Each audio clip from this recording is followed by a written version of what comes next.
Shalom anak-anak, apa kabarnya? Bapak berharap semua kita dalam keadaan sehat dan diberkati oleh Tuhan. Saat ini kita akan masuk kepada materi berikutnya.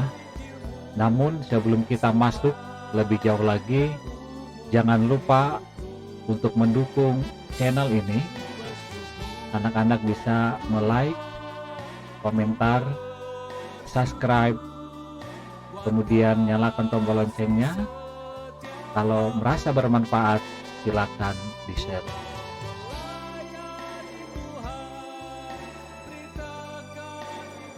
Sebelum belajar, mari kita akan berdoa bersama-sama.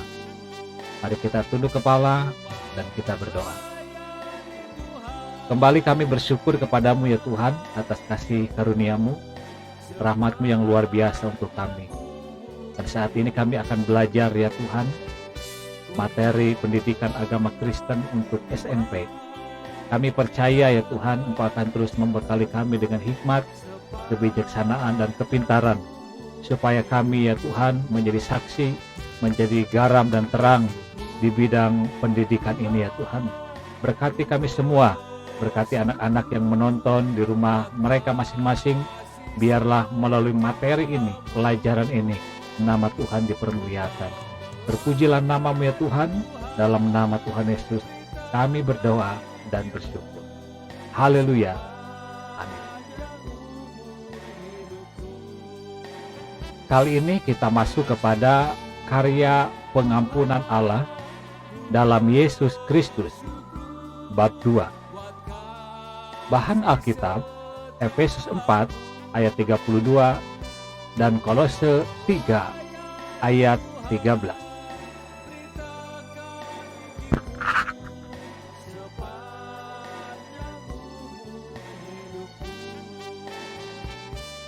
H. Pengantar. Pada bab 1, kamu telah belajar tentang indahnya mengampuni. Dalam pelajaran berikut ini, kamu akan mendalami karya pengampunan Allah dalam Yesus Kristus. Baca dan pelajarilah teks berikut ini. Efesus 4 ayat 32. Rasul Paulus mengatakan bahwa kita harus mengampuni sebagaimana Allah telah mengampuni. Setelah mempelajari teks di atas, tuliskan komentarmu dalam titik-titik di bawah ini. Jangan lupa ambil Alkitab dan bacalah Efesus pasal yang keempat ayat 32 dan Kolose 3 ayat 13. Apakah kamu mau dan mampu melakukan seperti yang dituliskan oleh Rasul Paulus dalam teks itu? Apa artinya mengampuni seperti Allah telah melakukannya untuk kita? Kitab Efesus 4 ayat 32 yang tercantum di atas hanya diambil intisarinya saja. Karena itu, kamu harus membaca teks Alkitab di rumah masing-masing. B. Makna pengampunan. Kegiatan pertama, bacalah cerita di bawah ini, kemudian diskusikan dengan teman-temanmu mengenai isi cerita dan kaitannya dengan pengampunan.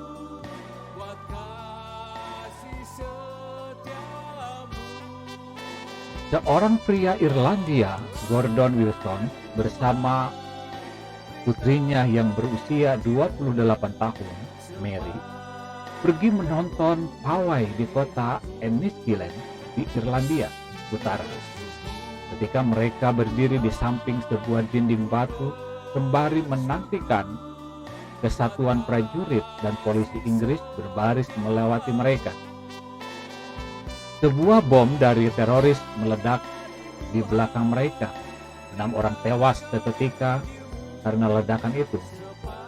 Gordon dan putrinya terkubur beberapa meter di bawah tumpukan batu. Gordon merasakan bahu dan lengannya terluka, tetapi dia tidak dapat bergerak. Kemudian dia merasakan ada seseorang menyentuh jari-jarinya. "Ini ayah kan?" bisik Mary. "Betul, Mary," sahut ayahnya.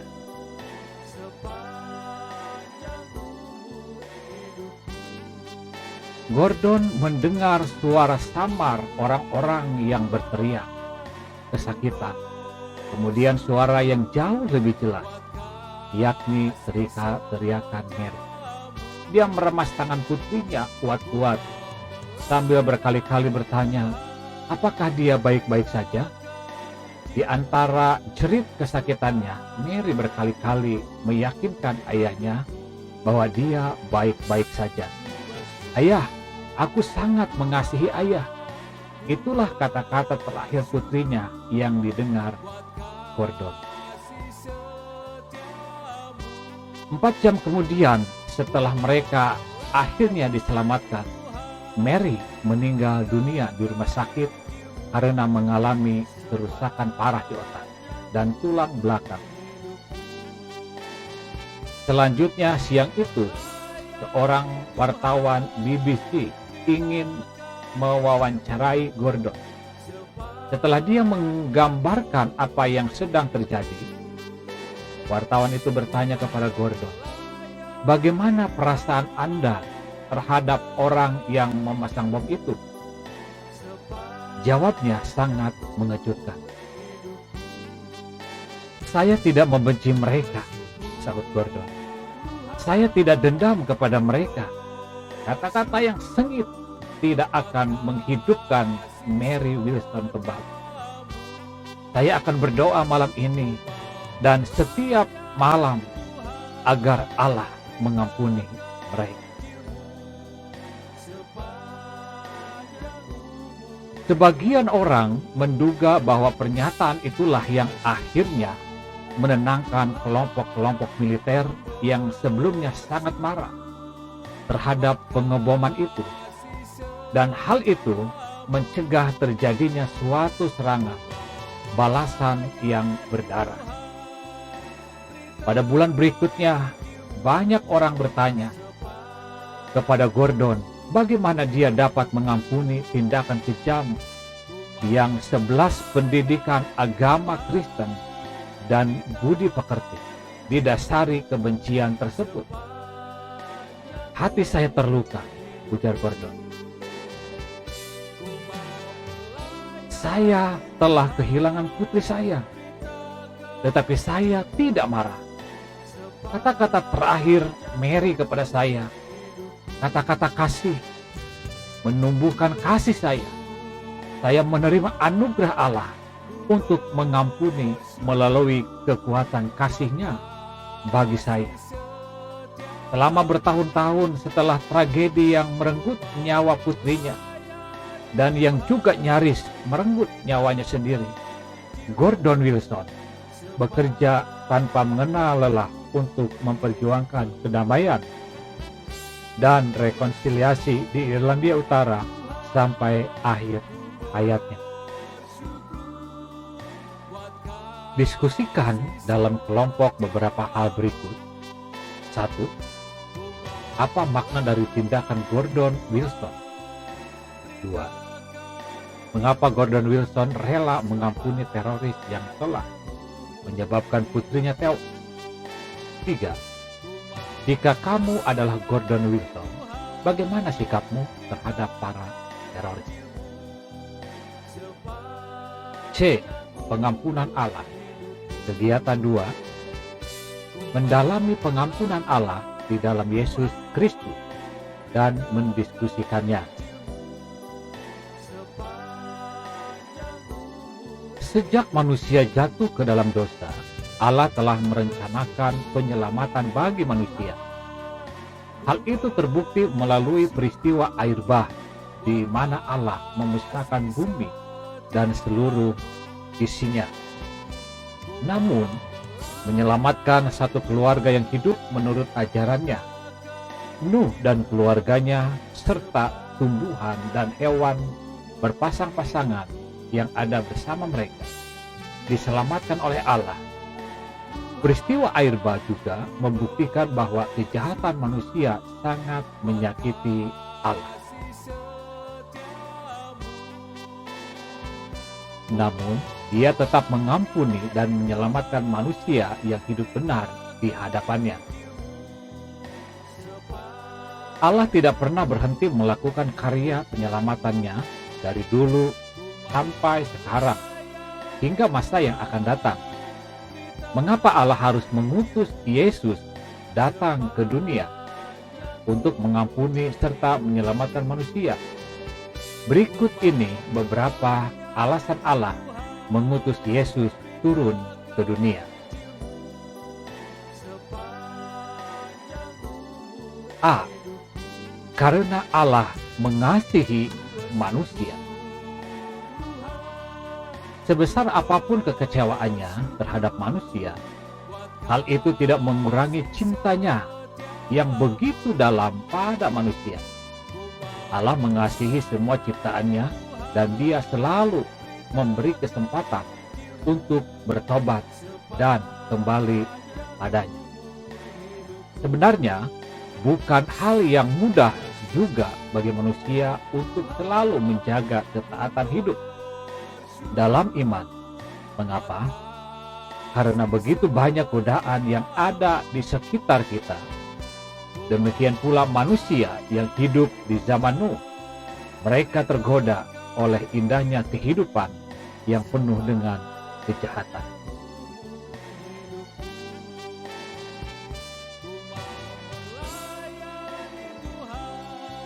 Hidup dalam pesta pora, kejahatan seksual, menindas, menyakiti sesama, merampas hak orang lain, dan menyalahgunakan kekuasaan. Semua itu membawa kenikmatan tersendiri bagi manusia. Inilah yang disebut oleh Rasul Paulus dengan hidup oleh daging dan bukan hidup oleh roh. Bahwa keinginan daging akan membawa manusia pada kebinasaan. Sebaliknya keinginan roh membawa pada keselamatan.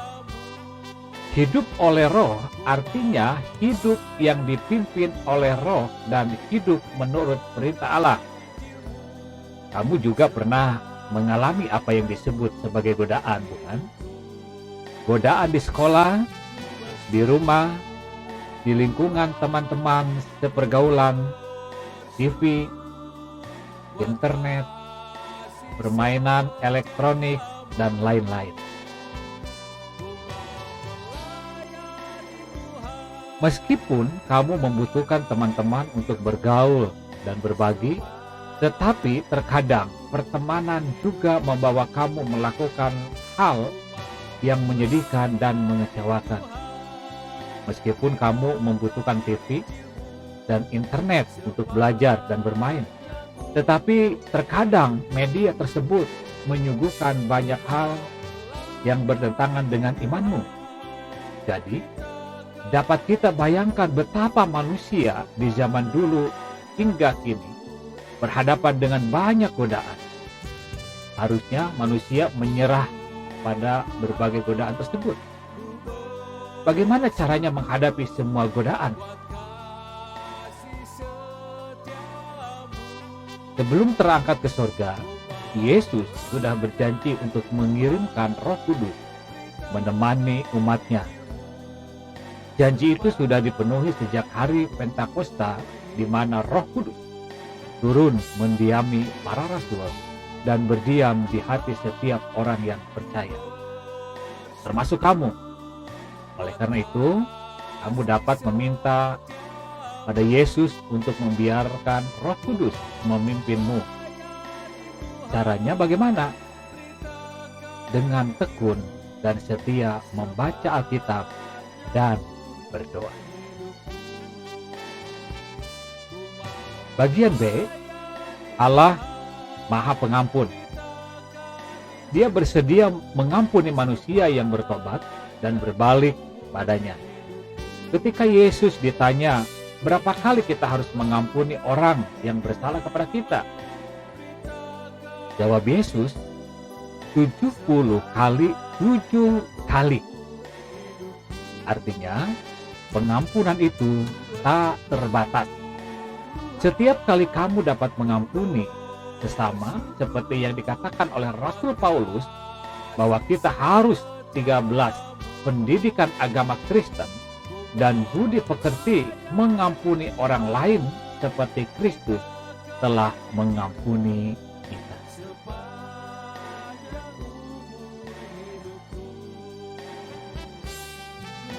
Terkadang kita mau mengampuni, namun masih tersisa kebencian jika mengingat semua kejahatan yang dilakukan seseorang pada kita. Apakah kamu pernah merasakannya?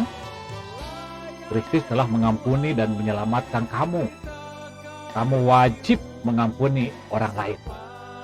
Juga mohon ampunan pada orang lain jika kamu bersalah. Bagaimana jika orang lain itu tidak mau mengampunimu? Teruslah berdoa dan berbuat baik padanya. Suatu saat hatinya akan luluh dan mengampunimu juga. Janganlah berpatokan pada sikap orang lain yang tidak mau mengampunimu.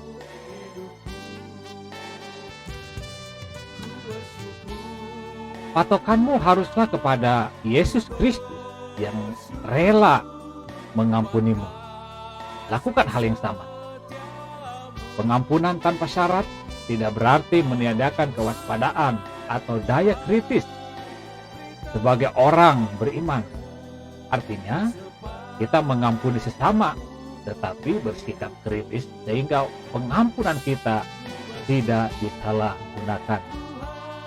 Misalnya, Yusuf yang menguji saudara-saudaranya untuk memastikan apakah mereka telah berubah.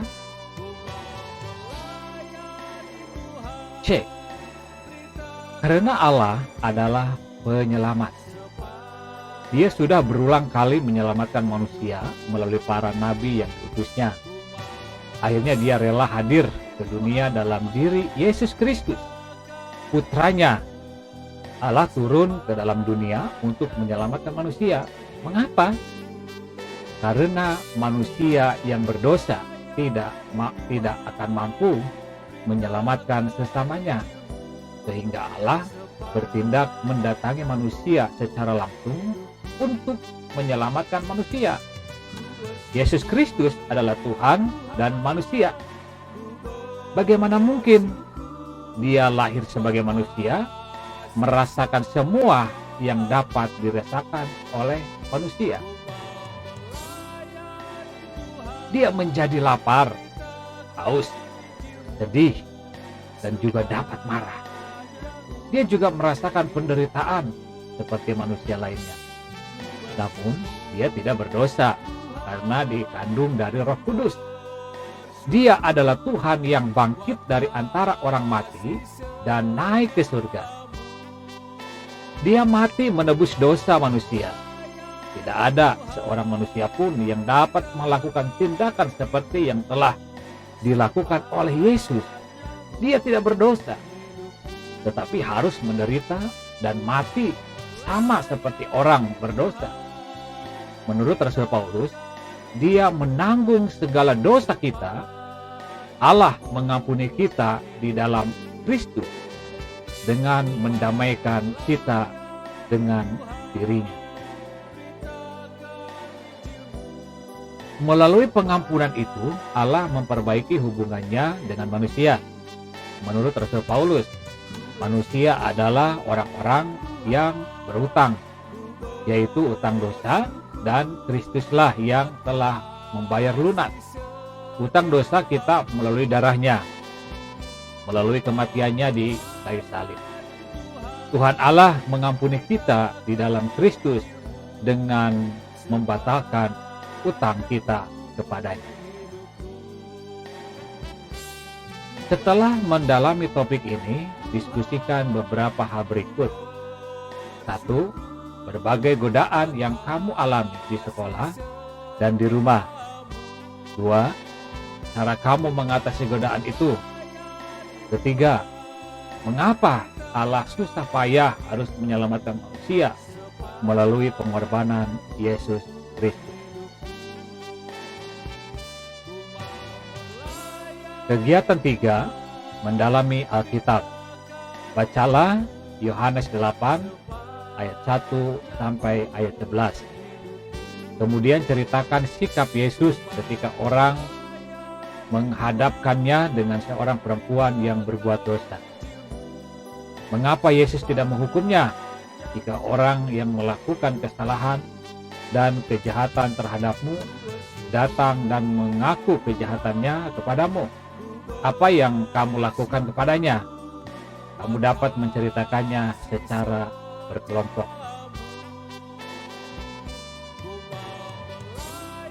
Misalnya, kelompok pertama menceritakan pengantar bagaimana orang membawa perempuan berdosa itu kepada Yesus. Kelompok kedua bercerita bagaimana tanggapan Yesus.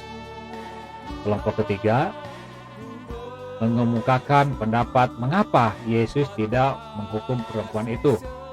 Kelompok keempat dapat mengemukakan apa tindakan kamu jika teman atau orang lain datang mengakui kesalahanmu. Kegiatan 4, melakukan permainan. Bertahan dari godaan. Waktunya 30 menit. Alat bisa menggunakan kertas dan alat tulis. Buatlah kelompok terdiri dari 5 sampai 10 orang. Jika jumlah peserta sedikit, buatlah kelompok 2 sampai 4 orang. Petunjuk permainan. 1. Guru akan mengumumkan bahwa peserta akan mengadakan perjalanan ke luar negeri. 2. Tiap peserta menentukan barang apa saja yang akan dibawa ke luar negeri. Jumlah 30 sampai 40 orang. 3. Barang-barang, tas, tempat makan, makanan, obat, dan lain-lain. Jika ada benda yang jumlahnya 2, misalnya tempat makan dibawa 2 buah, tetap dihitung 2 buah. 4. Peserta tidak boleh membawa benda-benda yang tak mungkin dibawa seperti mobil dan kuda. Kemudian tidak boleh menyebut benda yang tidak ada di dunia nyata. 5. Beri nama pada kertas catatanmu. 6. Setelah selesai memilih dan menuliskan barang-barang yang harus kamu bawa, akan ada pengumuman. 7. Guru mengumumkan bahwa pesawatmu jatuh di daerah tropis dan kamu tidak dapat membawa semua barangmu. Kamu hanya diizinkan memilih 2 barang saja. 8. Kamu diberi waktu untuk berdiskusi 2 barang apa yang akan dibawa kelompokmu. Lingkari 2 barang yang akan kamu bawa. 9. Guru meminta peserta menyebutkan 2 barang yang ada mereka bawa dan sebutkan alasan mengapa mereka memilih 2 barang itu. 10. Guru yang akan menentukan akhir dari permainan ini. Kelompok yang tepat memilih benda yang harus dibawa dan sesuai dengan situasi, kondisi, dan kebutuhan adalah kelompok yang selalu mampu mengantisipasi masalah dan kemungkinan tahan menghadapi godaan atau pencobaan. Coba kemukakan pengalaman kamu ketika bermain. Bagaimana kamu menetapkan barang apa yang akan kamu bawa dan mengapa kamu memilih barang-barang tersebut. Rangkuman, berdoa, dan bernyanyi.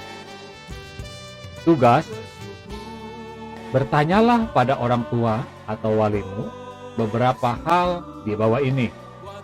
A. Kapan kamu dibaptis? B. Siapa yang membaptismu? C. C. Apa arti baptisan menurut orang tua atau walimu? Di samping itu, kamu juga diminta bertanya pada pendeta di gerejamu atau majelis mengenai arti baptisan, tujuan baptisan, dan syarat-syarat untuk dibaptis.